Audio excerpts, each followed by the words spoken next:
Okay, so there are some patients who I think that don't need to take anticoagulants for stroke because their risk of atrial fibrillation, their risk is low. So these are patients who are less than 65.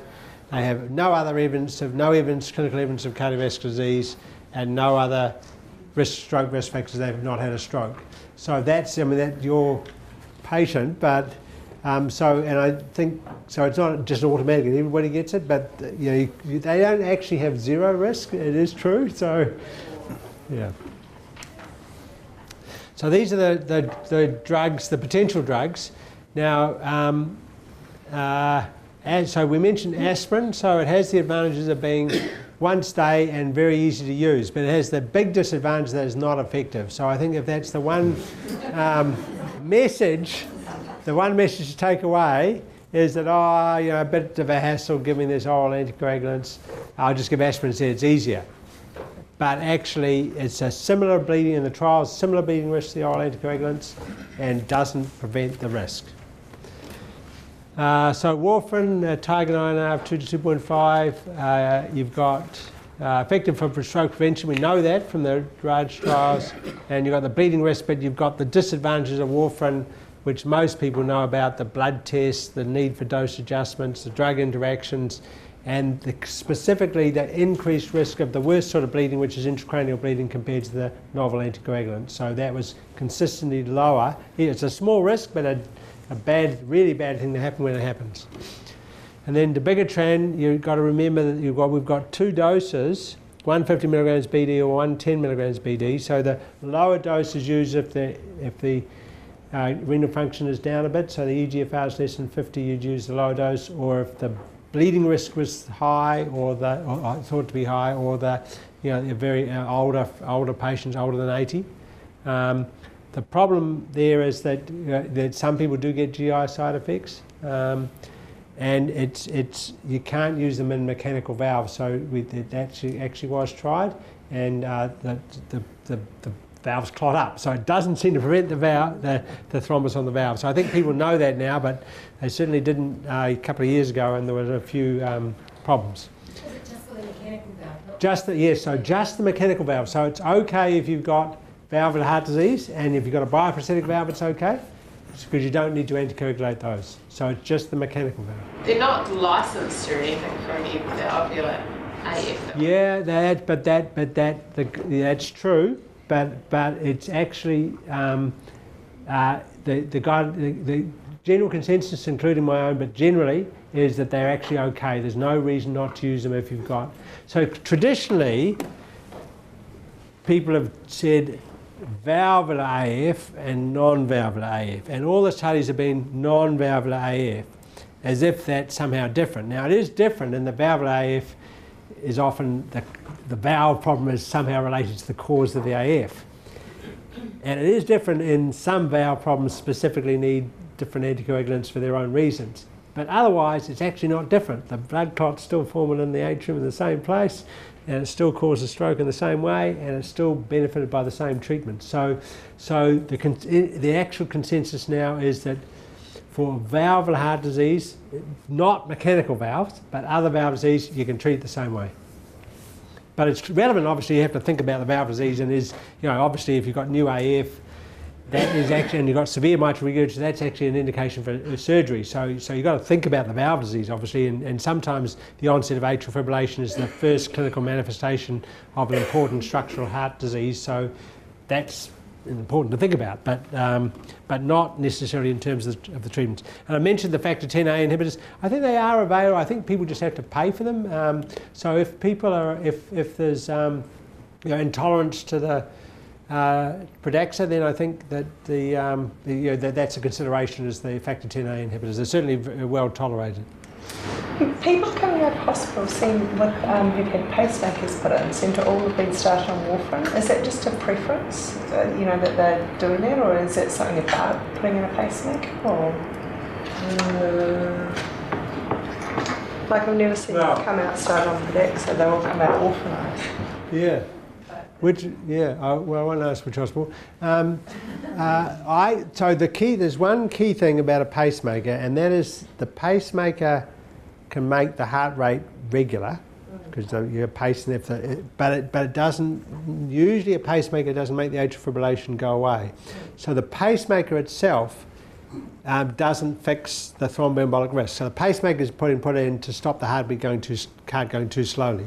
And if it's really going slowly, it's conduction system AV node disease or something, the heart rate can be regular, but they're still in atrial fibrillation, they still have the thromboembolic risk. So having a pacemaker in does not really need.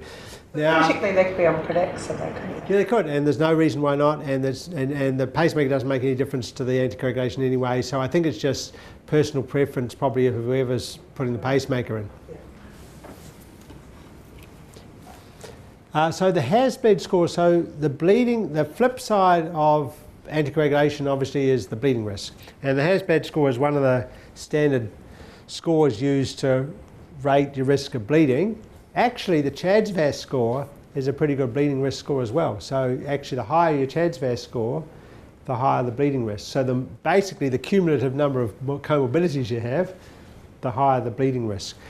Now, the guidelines, the ESC guidelines say that you should ignore the bleeding risk, you should just treat them with anticoagulants, because the benefits in almost everybody outweigh the bleeding risk, unless you've got a really high bleeding risk or a really specific problem, and that person who had a subdural hematoma might be that sort of problem. That would be a tricky one. But mostly, if you just think the bleeding risk is high, their stroke risk is also high. It's the same example of, Bruce was talking about the frail elderly person. They're actually the people who have the highest potential to benefit from the treatment, and we tend to be gun shy.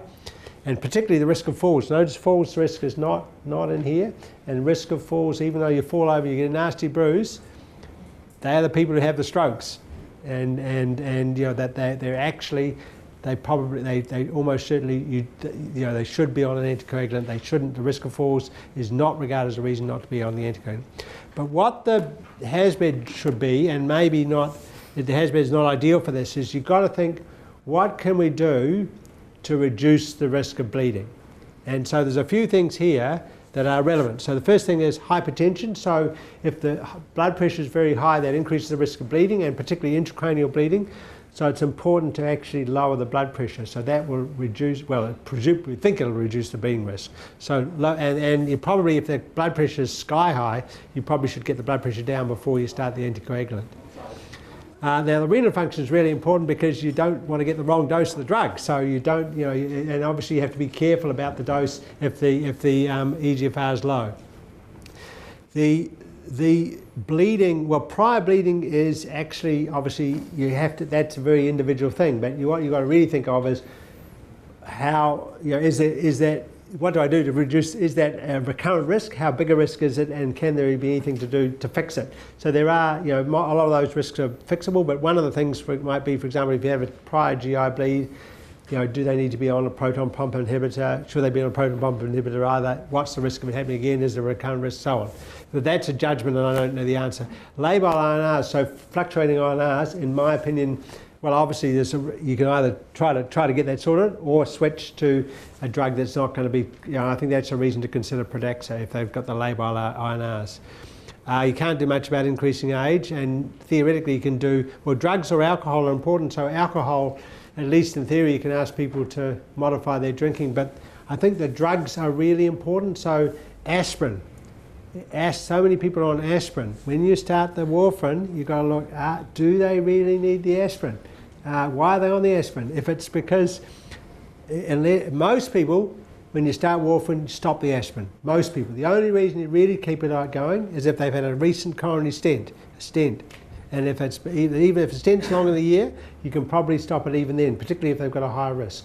So most people, you can stop the antiplatelet when you start the warfarin. Not if they've had a recent coronary stent for the reasons I said before, you've got to keep the aspirin on or the antiplatelet on. But otherwise, look at the antiplatelets. And then non-steroidals, that non-steroidals, obviously increase the risk of bleeding and GI bleeding and so on. So, do they really need that, or can you reduce the dose and so on? So those are things. So my view is, the HAS-BLED is mostly should be focused around what can I do? What are the steps that I can take to reduce the bleeding risk, rather than saying, Well, the HAS-BLED is this, the CHAS-VASC is that, therefore the bleeding risk is slightly higher than the thing, therefore I won't give the anticoagulant, because they almost all, bleeding and stroke risk really track together pretty strongly. Okay, so that's what I've said on that. And then this is what we mentioned before, this is the idrosuzumab, which is this specific monoclonal antibody that combines with the Dabigatran and stop it working. It works really well, and the only bad thing about it is it costs about $4,000, so you have to not use it for nothing. No minor bleeding, it's not used for minor bleeding, it's just used for, minor bleeding, you just wait for the drug to wear off, but big bleeding that's obviously life-threatening or you need surgery or something, then this is there, so it gives you more confidence for the, for the use of the drug. I think the DHBs pay for it, don't they? And the DHB's paying for it, so... It doesn't come out of your pocket. So Ralph, your non-STEMI with the, it's got a stent and ends in AF, you were doing aspirin, ticagrelor and for a month you do something, don't you? And then you stop, and warfarin, and then you stop it. Well, they're the most, they're actually the most challenging patients because you've got atrial fibrillation, risk of stroke, plus you've got a stent where there's a high risk. And almost always we do at least one antiplatelet and an anticoagulant, but sometimes you do two and you just cross your fingers about the bleeding. Is it just a month you do? And well, different people will do different things. So what I say will be different, there's controversy. But mostly it'll be maybe two antiplatelets for a month and then one antiplatelet for 6 months or something like that. And then doing absolutely, giving them a proton pump inhibitor and to reduce any risk of GI bleeding and making sure they're not on non-steroid, all those other things. But that's a real they're a real challenge. Yeah.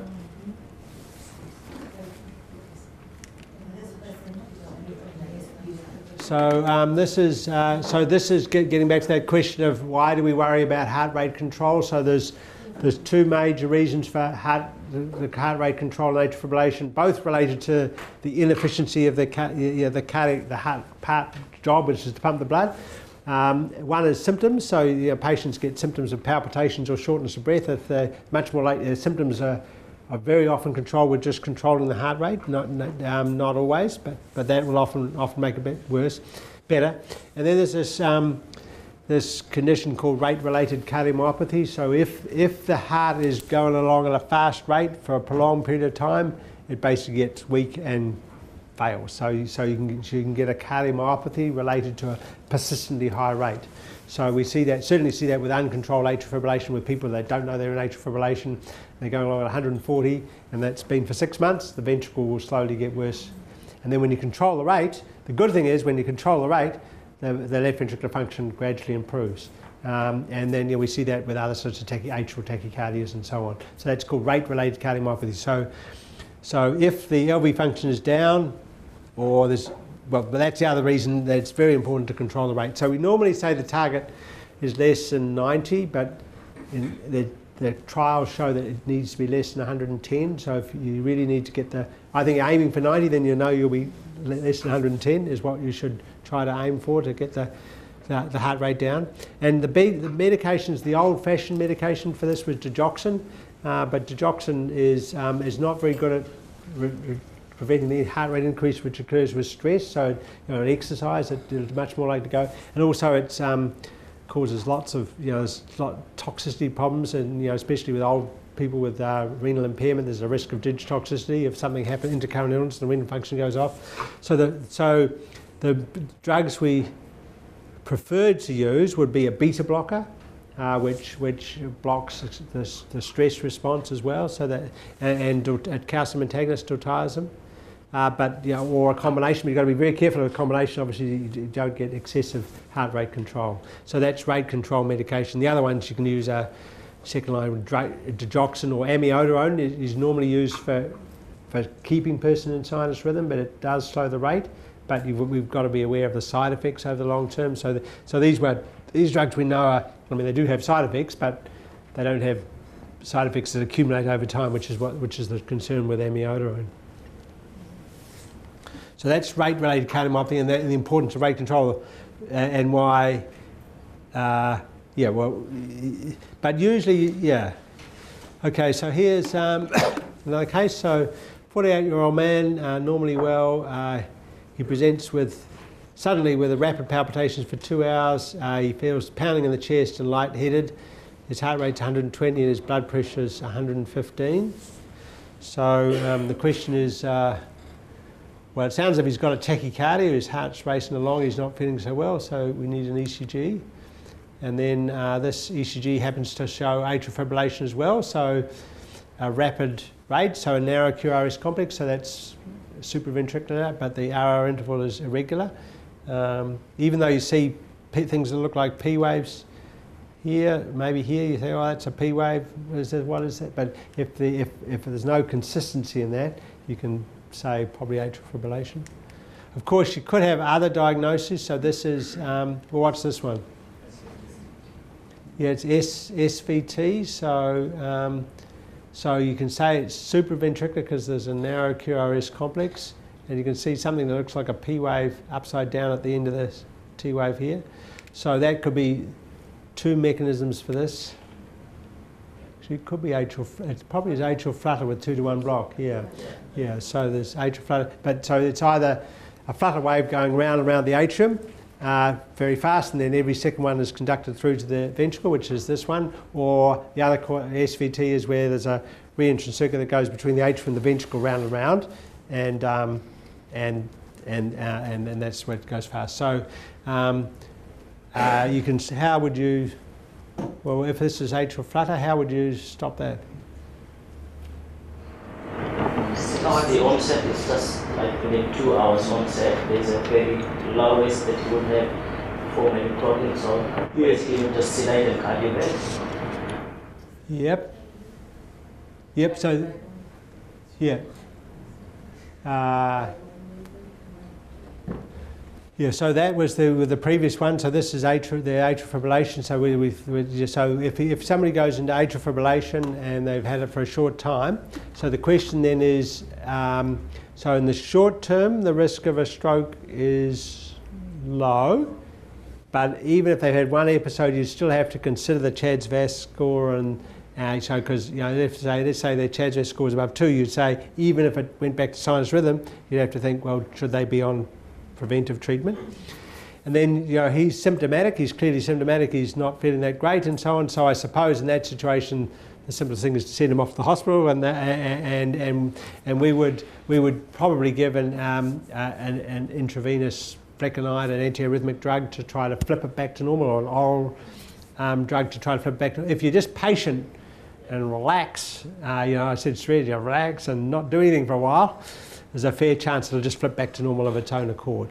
But after a period of time, the longer it stays in the atrial fibrillation, begets atrial fibrillation, the more likely it is we have to do something active to get it back. So if they certainly come into hospital, we would, after a period of time, we'd often try an antiarrhythmic drug and wait. But if after a period of time it didn't come back, we would do a cardioversion, which is the electrical shock depolarizes all depolarizes all the atrial tissue at once, and then the sinus rhythm comes through. So that's and then the question would be why did he have this episode, and what's the risk of doing it again? What do we need to do to reduce the risk again? With the anticoagulant, can you do it quickly with the Dabigatran before the one? Does that work? Yeah, so you probably can actually, but what we would normally do in that situation is just give it Clexane, so we just give it by parenterally, because then you know it's on board, and at the time you've had to do the cardioversion. But what he said was right, is that we normally think, well, whether it's right or not, I'm not sure, but we normally say that if it's less than 48 hours, the chance of atrial thrombus is pretty low and you can cardiovert, whereas it's longer than that, you need to be on properly anticoagulated. So I think certainly the risk is very low if you cardiovert early. What's the duration that you would even entertain the idea of cardioversion? Weeks, months, days, months? You said some time.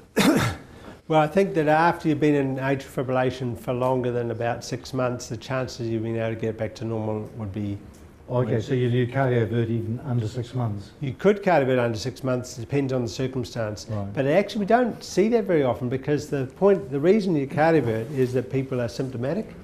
Because if they're asymptomatic, then they're really, why we would, I mean, there's not a strong reason to cardiovert somebody who doesn't really have symptoms. And it's unusual to go symptomatic and not see a doctor for 6 months, or not. So it's just not that common a scenario. Okay. I was just going to make another point. I'm involved with the stroke group at AUT, and from their data, only about a third of people who have strokes associated with AF have been anticoagulated. So there's a huge unmet need out there, or maybe even a quarter. So these are people who may not have been picked up, and they may have got their AF after they'd seen their primary care clinic, but yes, it's that's certainly under detection possibly. Yeah, well, that's another. I guess that's another. It is suggested that actually that screening for atrial fibrillation might be an appropriate thing to do. That if you screen people who are older than 65, the rate of atrial fibrillation will be about 3 to 4%. Well, there are apps coming. Would you be able to stick a thing on people's fingers? And Yeah. So it's a very easy. It's actually, if you think about it, it's an incredibly easy thing to do. It's just that, would you think about it? But I think that there is, because a lot of, as you say, I think, well, I don't know the exact figures, but a significant proportion of strokes related to atrial fibrillation happened in people who didn't know they had the atrial fibrillation, and it was just never. But there's another proportion who know they have atrial fibrillation and for whatever reason decided not to be on the anticoagulant. So there's both those groups. So, but there's a big study in Scandinavia where they did, they screened and. With the easy ways of screening for atrial fibrillation, there's a blood pressure. You can do it on the blood pressure device. You can do it on these very simple things. I'll show you. I actually might even be on the next slide or two. That it's if you think about it, it only takes about 5 seconds for somebody to actually see whether you're in atrial fibrillation or not. So let's just see here. This is probably okay. Patient presents with rapid atrial fibrillation. So the question is, how well is the arrhythmia tolerated? So if you've got symptoms of shortness of breath, chest discomfort, dizziness, obviously you need to do something about it, and probably quickly. And as I say, the first treatment is usually to slow the rate down. The second treatment is to look at converting this to sinus rhythm if that's appropriate. You need to think whether it's a new or recurrent problem. So if you see somebody and they've had it multiple times before, that's not quite the same as seeing somebody who's just had it once. And you can be guided pretty much by what's happened before. So it's very common for patients who know they get paroxysmal atrial fibrillation, and most of the time it just goes back to sinus rhythm after a period of time. They don't need to come to hospital. You can just be patient and wait.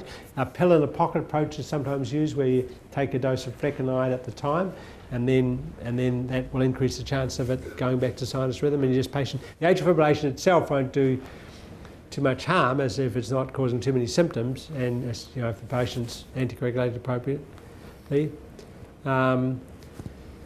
Is there evidence of an additional acute medical problem? Obviously, why is the trigger? What's the trigger in this case? Is there underlying structural heart disease? Obviously, I've said before the importance of rate control, definitely if the heart rate's above 110, and we mentioned the stroke risk. So this is the I mentioned before to somebody that I think this is one of the devices that you can use for any smartphone. So this is a live core. So it costs I think it's about $180. But they send you this little pad thing that you can put a finger on each pad, and then you get the ECG rhythm strip on your phone. And then that could be used in your practice. When you have you're measuring the blood pressure, and you just stick the 2 fingers on, and then you've got 10 seconds, where they're in sinus rhythm or atrial fibrillation and same time as you do the blood pressure. And then you can also, I think is very useful. We recommend it to people who have episodes of arrhythmia that happen occasionally, a few weeks or months, or they have these symptoms, and you think that could be is that atrial fibrillation? What is that? then the advantage of this is that the patient has the ability to record the rhythm at the time it happens. So most arrhythmias, some arrhythmias you can pick up, some things you can pick up with a monitor for 24 hours, but actually mostly it's not like that. It's mostly more infrequent. And this, so you just get the person to get this, and then they practice a few times so they know how to do it. And then when they get their symptoms, whatever they are, then they can record the ECG and show it to you, or you show it to us, and we can say. So I think this is actually really very useful if they think they have funny spells. People have funny spells. You think, could they be in atrial fibrillation at that time? This is a really good way of sorting that out. Can you download the rhythm strip off your phone? Yes, you can. Yep. And you can just text, you send it off. So one of the things I get actually I would probably have several of these sent in to me each week from patients who